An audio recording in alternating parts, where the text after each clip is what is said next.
This is the best-selling workbench vise you can buy on Amazon. We're going to look at the features and benefits, a quick review, and an easy install. My installation tips are so you don't make any mistakes and you can save time and money. First, you want to decide where on your workbench you want to install it. The manufacturer does come with a template, but get this.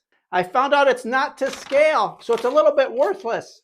We're going to figure out where you want this on the workbench, and then we'll pre-drill on the holes. Okay, you want to make sure it's in the correct ergonomic position for you. Make sure you're not putting it too far in. You don't want it to hit the workbench. You want to make sure it's symmetrical. Okay, now you can literally just mark your pilot holes.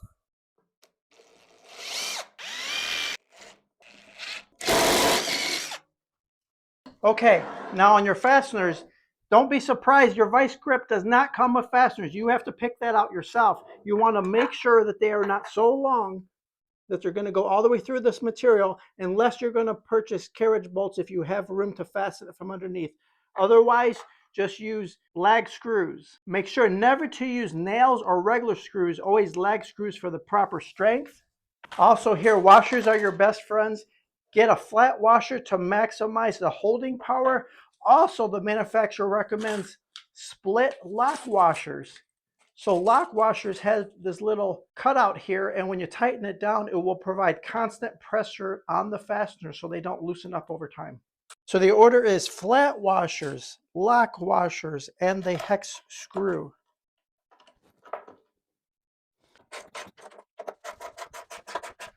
Okay, now before I get too tight, I want to continue on so I don't get stuck with having a hole slightly out of position.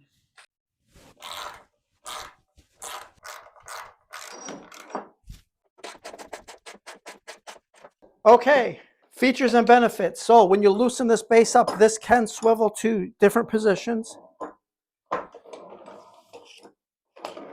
And then you just lock it on down. Let's talk about the total distance here that it opens up. Okay, the max safely that you'd go is about 4 inches. 4 inches, that's pretty darn good. You also have an anvil right here for working on metal projects. I think you'll love your new vise. It's very easy to install, heavy duty, reasonably priced. The product link is in the video description down below. Let me know if you already own this model or a similar model. I'll see you next week.